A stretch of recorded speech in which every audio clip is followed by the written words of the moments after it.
లగ్న కేతువు వలన కొంత మనఃక్లేశంగా ఉన్నా కూడా వీరికి మంచి జరుగుతుంది. ఆధ్యాత్మిక భావనలు పెరుగుతాయి.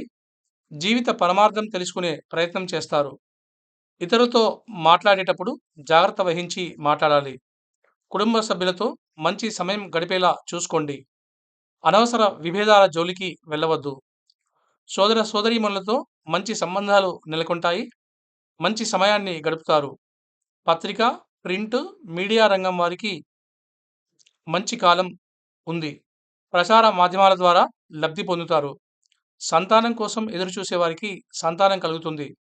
విద్యార్థులకి అనుకూలమైన కాలం. ఉన్నత విద్యను అభ్యసిస్తారు. అదేవిధంగా రియల్ ఎస్టేట్ వారికి, రైతులకి మరియు ట్రాన్స్‌పోర్టేషన్ రంగంలో ఉన్న వారికి మంచి కలుగుతుంది.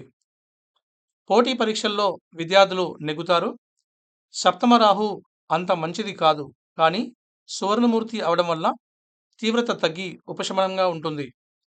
న్యాయవాదులకు, న్యాయమూర్తులకి, న్యాయ నిపుణులకి పరీక్షా కాలంగా చెప్పవచ్చు. క్లిష్టమైన సమస్యలు పరిష్కారం చేసే బాధ్యతను వారు స్వీకరించవలసి వస్తుంది. అష్టమ శని అనుకూలంగా లేడు కావున జాగ్రత్త అవసరము. చిన్న చిన్న ఆరోగ్య సమస్యలు ఉంటాయి. గురుబలం ఉండడం వలన ఆరోగ్యం బాగానే ఉంటుంది. కవులు, కళాకారులు, చిత్రరంగానికి చెందిన వారికి కాలం మంచిగా ఉంది. అన్ని వృత్తుల వారికి ఉన్నతమైన కాలంగా చెప్పవచ్చు.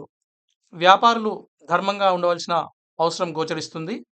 మరియు భాగస్వామ్య వ్యాపారాల్లో ఉన్నవారు భాగస్వాములత పట్ల జాగ్రత్తగా వ్యవహరించాల్సిన అవసరం కూడా కనిపిస్తుంది.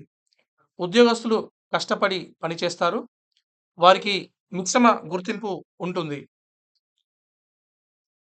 కానీ అధిక శ్రమ అయినా కూడా వారి శ్రమకు గుర్తింపు ఉంటుంది. ఇల్లు కట్టుకొని గృహప్రవేశాలు చేయాలనుకునే వారు ఖచ్చితంగా ఈ సంవత్సరము ఇల్లు కట్టుకొని గృహప్రవేశాలు చేసే అవకాశం ఉంది. నూతన వాహనాలు కూడా కొనుగోలు చేస్తారు. బంగారం తదితర వస్తువులు కూడా కొనుగోలు చేసే అవకాశం ఉంది. భూములు, స్థలాలు, ఇతర స్థిరాస్తులు కొనే అవకాశం ఉంది. విదేశీయానం వీరికి అనుకూలంగా ఉంది. వీసాలు మొదలైనటువంటివి వచ్చి ఖచ్చితంగా విదేశీయానం చేసే అవకాశం ఉంటుంది. ఈ రాశివారు నిత్యం శివారాధన మరియు హనుమంతుడిని ఆరాధించడం అనేది వీరికి సూచించడం జరిగింది.